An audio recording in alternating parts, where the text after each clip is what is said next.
Good morning, students. In today's video, we will be discussing about the biodegradable and non-biodegradable substances. What are these biodegradable and non-biodegradable substances, and why do we have to study them in relation with environment? So here, biodegradable and non-biodegradable substances, they play a very important role in our environment. How is it? First, we will see what are these substances and how are they named. From the name itself, you can understand bio. Bio here refers to life or anything that is related to living things. Degradable means decomposable, that can be broken down or that can be decomposed. And exactly opposite of this one is non-biodegradable. That means doesn't belong to living system and cannot be degraded or cannot be decomposed. So here one by one we'll see the definition for biodegradable and non-biodegradable substances and some examples for them. So here it is, biodegradable substances. The biodegradable substances are those which can be degraded or decomposed by microbial activities. That means here microbes, we are referring to the bacteria, fungi and other kind of microbes or microorganisms that are present in the soil. So any substance that can be decomposed by microbes, we are calling them as biodegradable. And mostly or most of the times biodegradable substances are either the living organisms or the products formed by the living organisms. For example, plants, the dead decaying plants, animal dead bodies, or the dried leaves from the trees, dried leaves, the kitchen waste, right? Every day whatever the kitchen waste is being produced, the peels, the unwanted materials from the fruits and vegetables, or the waste material that you get after washing the dishes, everything. So the kitchen waste. Even the humans, we also belong to living beings, right? So we are also living systems. So human beings or their dead bodies, all these things, or even the waste that is being produced from animals, wastes from animals or plant bodies, all these things are included under biodegradable materials. And it is so because these microbes, the microorganisms, can easily break them down, degrade them or decompose them, as they are made up of natural components only, and they are not as complicated as artificial materials or synthetic materials are found in the present age. So that's why these biodegradable substances are the substances or the materials which you get from living systems or living bodies, or the waste produced by the living bodies, and they can be decomposed or degraded by the microorganisms. So these biodegradable substances are very useful. Why or how? See, when these microorganisms break them down, they convert these complex structures present in these bodies into simple ones. And once they are converted into the simple ones, they are again due to the process by these bacteria, they again enter into the soil, due to which the nutrients or the minerals present in the soil increases. It becomes nutrient rich. Actually, nutrients will be present in large quantity there, and this acts as humus. Nothing but whatever the decomposed form of matter is there for these living beings, that is working as a very good manure for the growth of the plant. It helps in increasing the soil fertility, it maintains the natural balance of the soil, and see, in a very efficient manner, the process that is going on in the environment get balanced. We have seen in the previous videos, producers, consumers and decomposers are there. So these decomposers, these microorganisms are playing a very, very important role in maintaining the balance of the nature, and it is by degradation process, by converting these living bodies or the waste from the living bodies into a useful form that can again be used. So they are in a way replenishing the sources or the resources that are present in our environment. So this is all about biodegradable materials. Now let's see non-biodegradable substances, which are exactly opposite of that of biodegradable substances. How is it?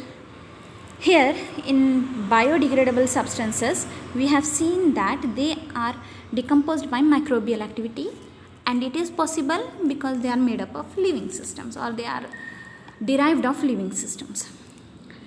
But here in case of non-biodegradable substances, these substances do not get decomposed, and the reason behind that is they are synthetic, completely man-made. Since human beings are using advanced techniques and different kinds of chemical combinations to prepare different objects every day and to make their life easier, in other way they are creating problems for the environment, and that problem is this non-biodegradable material. A large quantity of non-biodegradable materials is being prepared every day. Tons of this material will be created. Now you will be wondering, how is it possible? Then it is nothing but plastic. The undeniable truth of our lives in the present age, that we cannot live without using plastic nowadays. And it is because in every form, in every material, every object that we use, we are making use of plastic. And plastic is a synthetic material, man-made material. And it comprises of chemical combinations and chemical reactions that are very harmful for the living systems. The chemical combination of this plastic is in such a way that these microbes will not be able to convert it into simpler form, and hence cannot be decomposed or cannot be degraded. And that is the reason plastic remains in the same condition in our environment for a very, very long time, for several years. For example, it takes 20 to 30 years for one plastic carry bag to decompose. So now you can imagine how long will it take for the whole of the plastic that we are using every day, every minute. So in this manner, non-biodegradable substances like plastic, which are synthetic materials, man-made materials, they cannot be decomposed or degraded by microbial activities, and hence remain in the environment in the same condition for a very long time. A very good example is a chemical DDT, dichloro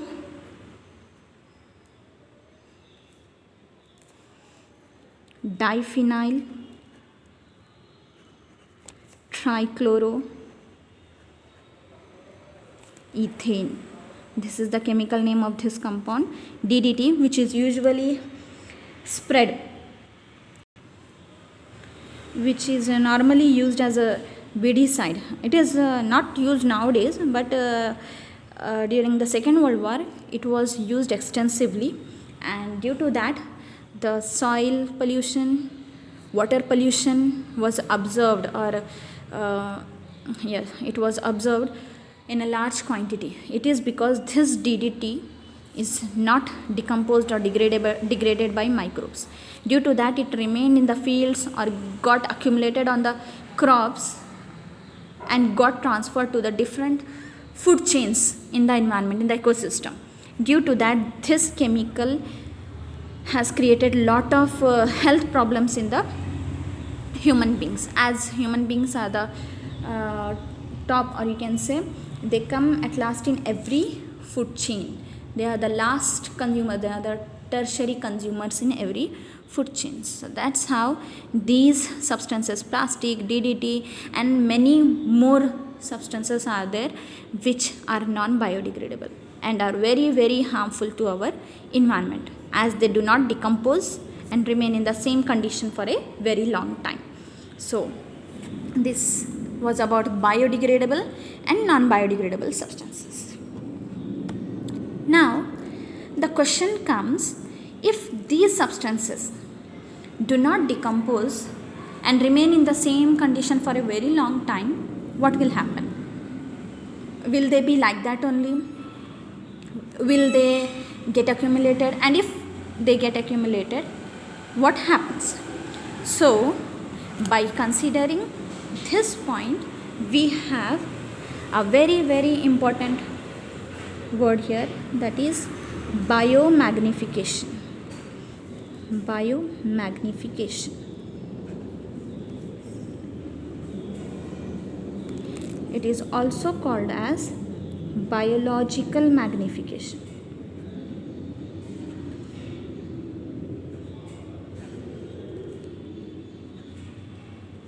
What is this? Let's see. Just now I have told you that the non-biodegradable substances do not get decomposed. So if they do not get decomposed, what happens? We have learnt about food chains, right?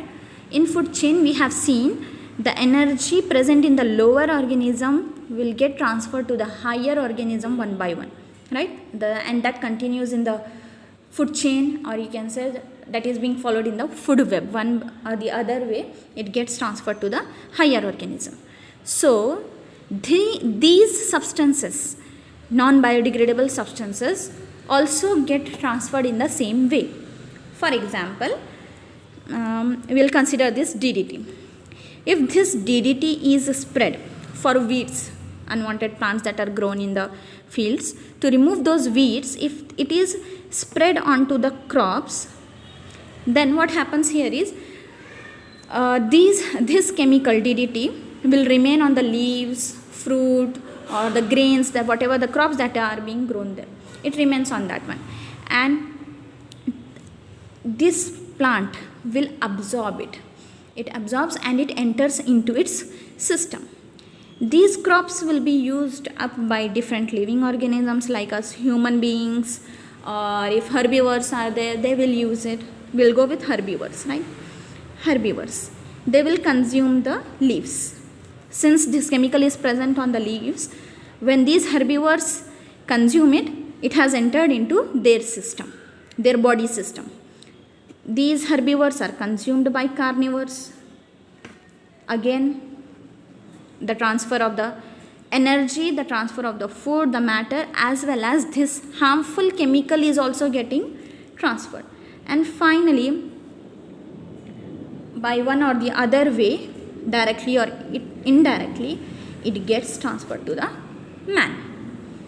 So this chemical, which is present at a very lower level, has somehow got transferred one by one to the higher level, in the higher trophic level in the food chain. And every time this chemical, this harmful chemical, is entering into the system and thus gets accumulated in a larger quantity. How? It was used in a lesser quantity. Spraying it again and again on the crops will form a layer of this chemical on the surface of the leaves. Too many leaves are consumed by these herbivores. More quantity of the chemical has got transferred here. And such herbivores, such kind of organisms, if consumed by this carnivore, again it will have maximum quantity of that chemical. And finally, somehow it gets transferred to the man, leading to severe health problems, or sometimes even death also, because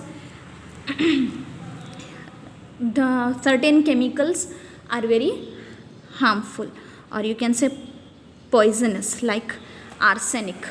which is usually coming out of the industries, metal industries, and is a very harmful chemical. It results in death. So such type of chemicals which are released into the water bodies, they enter into the fishes, small fishes, then they will be eaten up by the bigger fishes, then they will be drawn out by the man, but they will be using it for different purposes, cooking different dishes, but still that chemical is still present in its body. These kind of harmful chemicals cannot be removed by just washing or by any other method. They remain in the system like that only, and hence causes such problems. So this only we are calling as biomagnification or biological magnification. That means increase, magnification, here we are referring to the increment, the increase in the quantity of the harmful chemical in the biological systems. So we will define it properly here as, so here is the definition. Biological magnification or biomagnification is the process of accumulation. Accumulation means collection or addition, accumulation of harmful chemicals like DDT, arsenic, plastic in living bodies that increases at every trophic level of the food chain, as I have shown you here how the quantity increases at each step. This biomagnification is a very serious matter nowadays, as we are using these kind of chemicals too much. The problems regarding this biomagnification is increasing to a higher level, and such kind of cases where the humans suffer severe health problems, one of the very famous incidents is the Minamata incidents, wherein the accumulation of mercury had taken place in Japan, and through fishes it got transferred to the humans. So biomagnification, biological magnification, how it occurs, proper definition for that one, and a very famous incident, that is Minamata incidents, where mercury got accumulated in the human system and got transferred, due to which humans have suffered severe health problems. So here in this video we have discussed about biodegradable, non-biodegradable substances and biomagnification. In the next video we will discuss the further topics from this chapter. Thank you.